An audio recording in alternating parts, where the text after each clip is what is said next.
Bismillahirrahmanirrahim. Assalamualaikum warahmatullahi wabarakatuh dan juga selamat sejahtera. Sekarang kita berada di jam 4 perniagaan antarabangsa. Fokus kita pada hari ini adalah pada syarikat multinasional.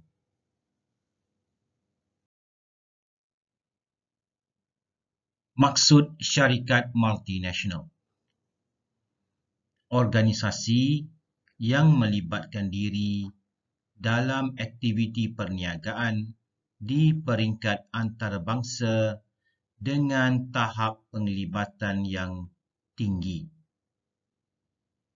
Maksud yang seterusnya adalah merupakan syarikat yang bersaiz besar, beroperasi di banyak negara, di mana syarikat bukan sahaja menjual produk mereka di pasaran luar, tetapi juga mengeluar, menjalankan kerja-kerja penyelidikan, melatih pekerja-pekerja tempatan serta membangunkan produk baru di pasaran yang mereka masuki. Syarikat multinasional juga mempunyai sumber kewangan dan tenaga manusia yang besar, iaitu yang dapat mengawal seluruh aktiviti syarikat di seluruh dunia. Sebagai contoh, syarikat-syarikat yang ada bertaraf multinasional adalah syarikat Coca-Cola, syarikat Tesco atau nama barunya Lotus, syarikat Sony, Nestle dan Hyundai.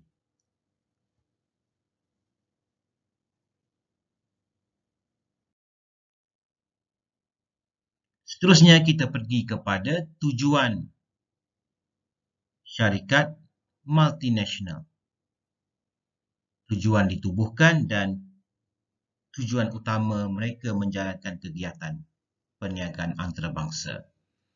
Yang pertama adalah meningkatkan jualan dan keuntungan. Pengeluar dapat mengeluarkan atau menjalankan pengeluaran secara besar-besaran masa kerana pasarannya sangat luas. Oleh itu, firma tempatan akan berusaha untuk menurunkan kos pengeluaran, meningkatkan jualan dan keuntungan. Operasi syarikat akan menjadi lebih cekap dan efektif dan juga mencapai skala ekonomi bidangan. Okey, itu tujuan yang pertama, peningkatan jualan dan keuntungan untuk syarikat yang beroperasi di serata dunia. Yang kedua, meningkatkan saiz pasaran.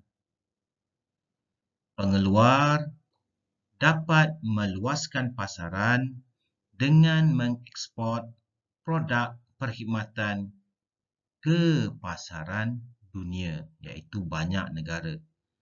Kuantiti permintaan akan meningkat daripada penduduk antarabangsa ataupun pasaran-pasaran baru yang mereka masuki.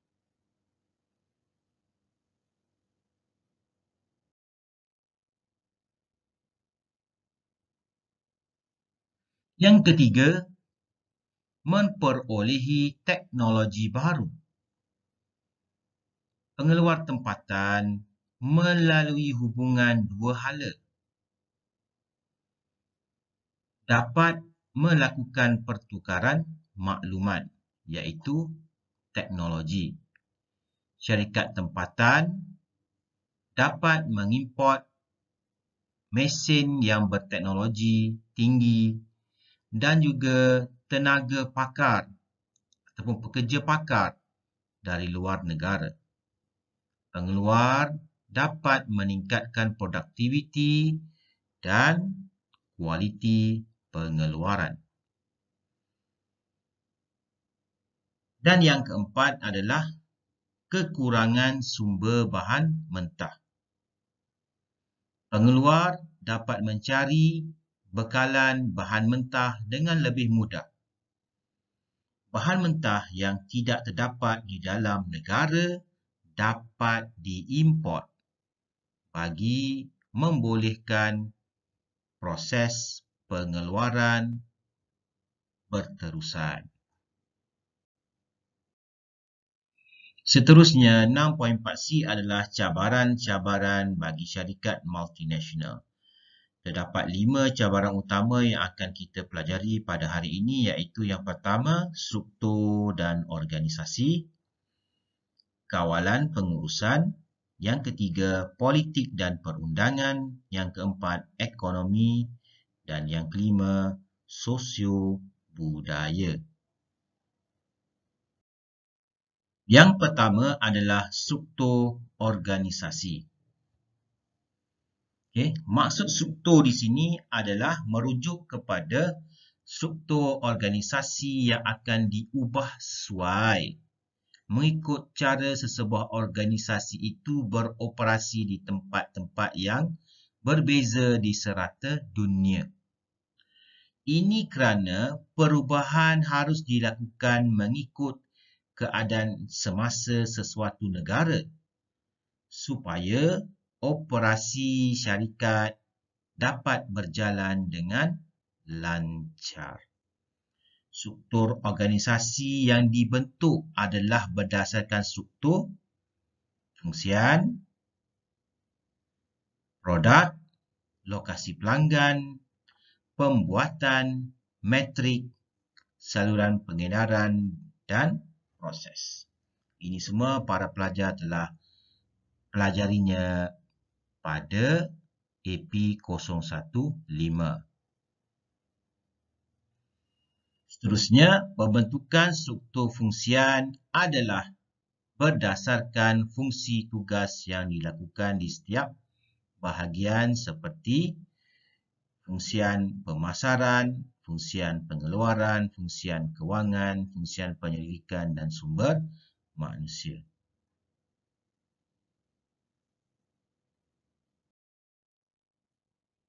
Baik, kita pergi kepada apakah masalah-masalah yang dihadapi dalam pembentukan struktur organisasi untuk syarikat multinasional. Disenaraikan ada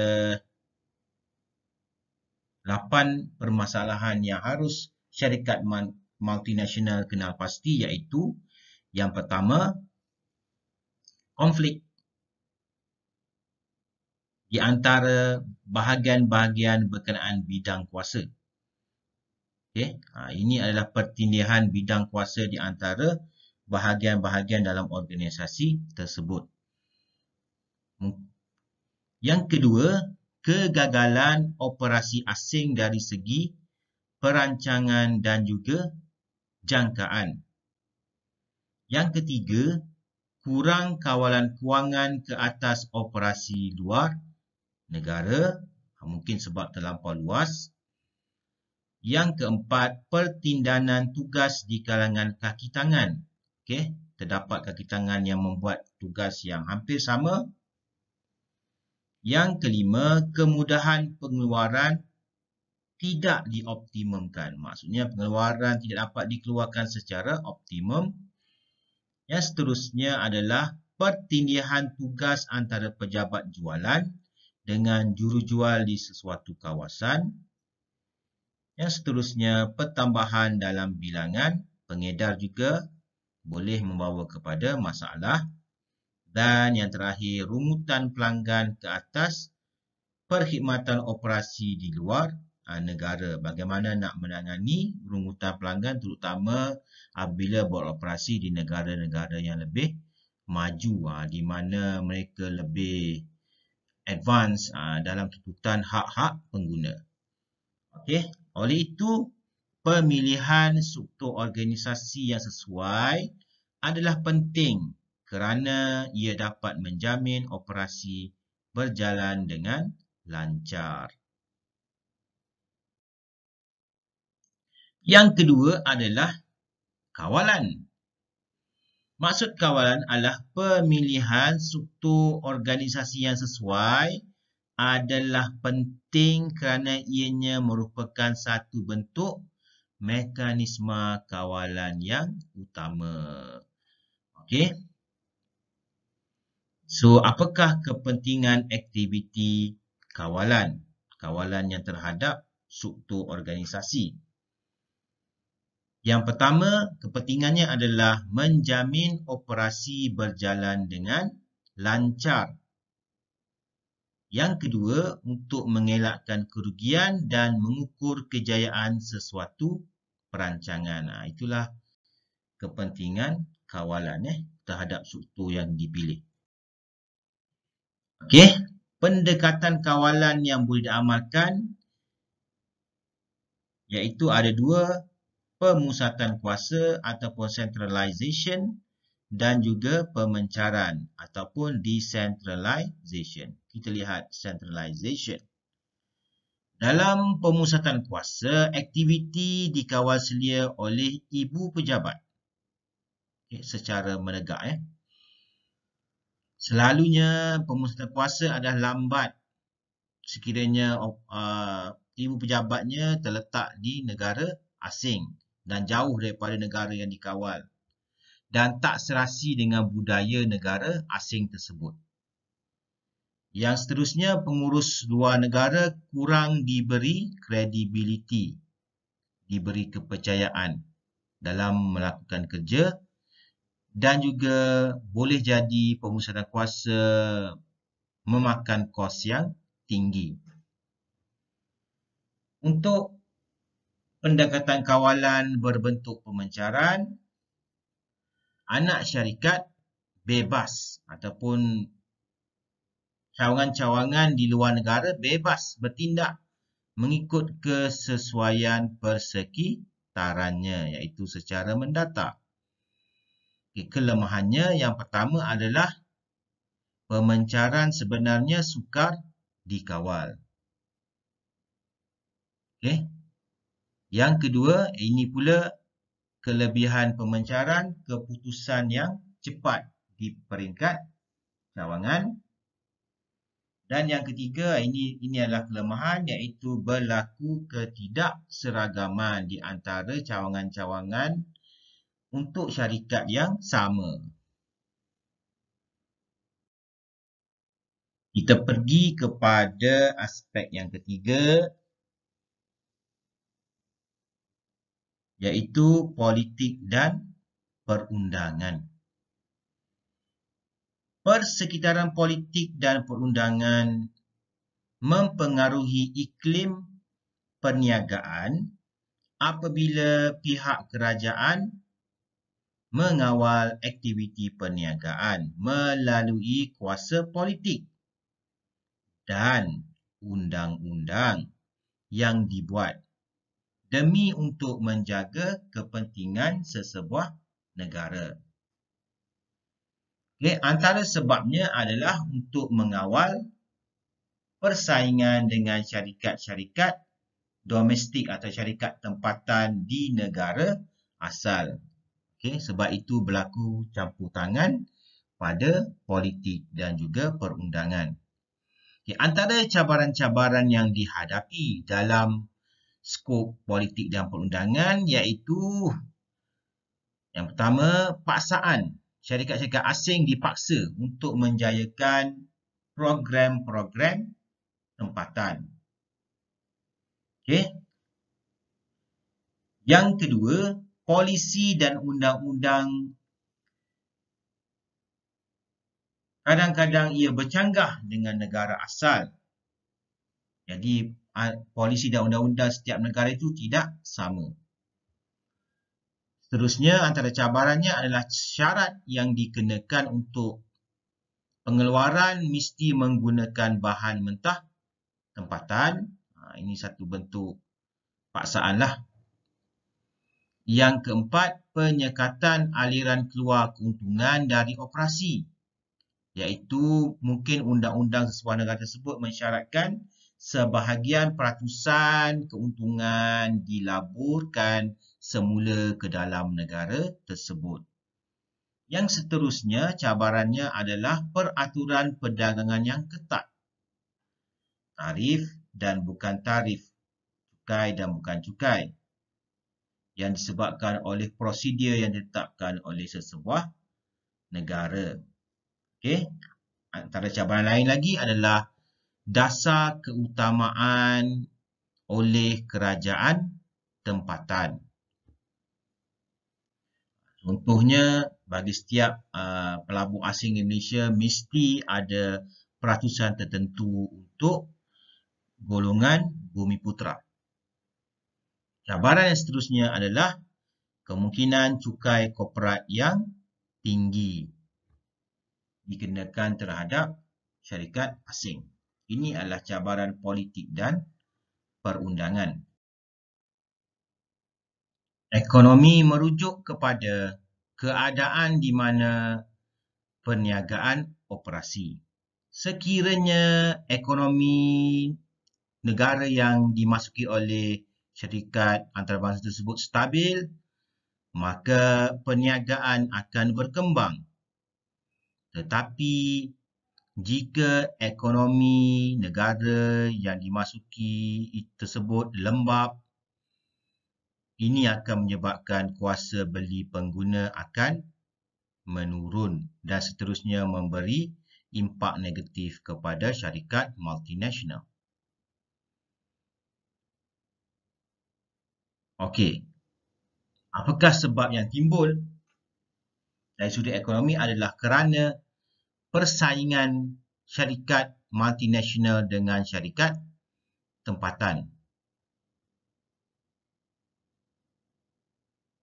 yang boleh menjejaskan ekonomi tempatan. Maka terdapat sekatan-sekatan yang dibuat oleh pihak kerajaan. Okey, antara cabaran-cabaran yang boleh kita ketahui di bawah skop ekonomi adalah pertama, kawalan ke atas import, iaitu duty import atau cukai import yang tinggi. Yang kedua, sekatan dalam aktiviti pelaburan langsung bagi memberi imbangan perdagangan tempatan. Ini bermaksud mungkin syarikat luar kurang membina kilang dalam negara yang nak dimasukinya. Diberi sedikit sekatan. Okey, supaya ekonomi tempatan dapat berkembang. Yang seterusnya adalah nilai pelaburan yang banyak, terutama ke atas cukai-cukai yang pelbagai. Dan yang seterusnya, kemerosotan ekonomi iaitu kawalan aliran keluar mata wang oleh negara tempatan. Ini adalah cabaran di dalam ekonomi. Dan yang terakhir untuk pelajaran kita hari ini adalah sosio-budaya. Sosio-budaya bermaksud kombinasi lebih daripada dua budaya yang berlainan yang menyebabkan kesukaran dalam mengadaptasikan sesuatu budaya yang bukan menjadi kebiasaan diri. Okay, apakah cabaran-cabaran yang dihadapi di bawah skop sosio-budaya? Pertama, berlaku konflik antara budaya syarikat multinasional dengan pekerja tempatan. Okey, dan sebagai contoh, sekiranya syarikat Malaysia ingin membuka sebuah syarikat perdagangan di negara UAE, United Arab Emirates. Dikatakan di sana waktu bekerja hanya daripada pukul 8 pagi sehingga 2 petang sahaja setiap hari bekerja. Tidak sama budaya dengan di Malaysia iaitu daripada pukul 8 pagi sehingga 5 petang. So, jam bekerja di sana di UAE adalah lebih pendek. Jadi, mungkin boleh berlaku konflik di situ antara budaya syarikat multinasional dengan pekerja tempatan. Yang kedua, masalah komunikasi. Okay, kebanyakan negara yang kita masuki, syarikat multinasional yang nak masuk tersebut mungkin terpaksa mempelajari bahasa baru. Contoh, syarikat multinasional daripada Malaysia nak masuk ke pasaran Russia. So, syarikat daripada Malaysia mesti mempelajari bahasa Russia sebab kebanyakan orang Russia tidak boleh berbahasa Inggeris. Contoh, untuk masalah komunikasi. Dan yang ketiga, berlaku penjejasan identiti negara. Dikatakan SMN atau syarikat multinasional ni kadang-kadang membawa budaya-budaya yang tidak sama dengan budaya tempatan. Contoh, apabila syarikat McDonald, KFC mula masuk ke tanah Melayu, ke Malaysia, pada akhir 70-an, mereka membawa budaya fast food ataupun makanan segera, di mana rata-rata pada masa itu rakyat Malaysia tidak mempunyai budaya makanan segera, iaitu makan ayam goreng dengan burger. Okay, tapi lama kelamaan budaya tersebut dapat diadaptasi dan generasi baru di Malaysia dapat menerima makan tengah hari cuma air dengan burger sebiji. Okay, ada yang sudah dapat menerima. So, ini boleh dikatakan penyelarasan dalam kebudayaan tersebutlah. Okay, sampai setakat ini jam keempat. Kita jumpa lagi pada jam yang kelima. Terima kasih semua. Assalamualaikum warahmatullahi wabarakatuh dan juga selamat sejahtera.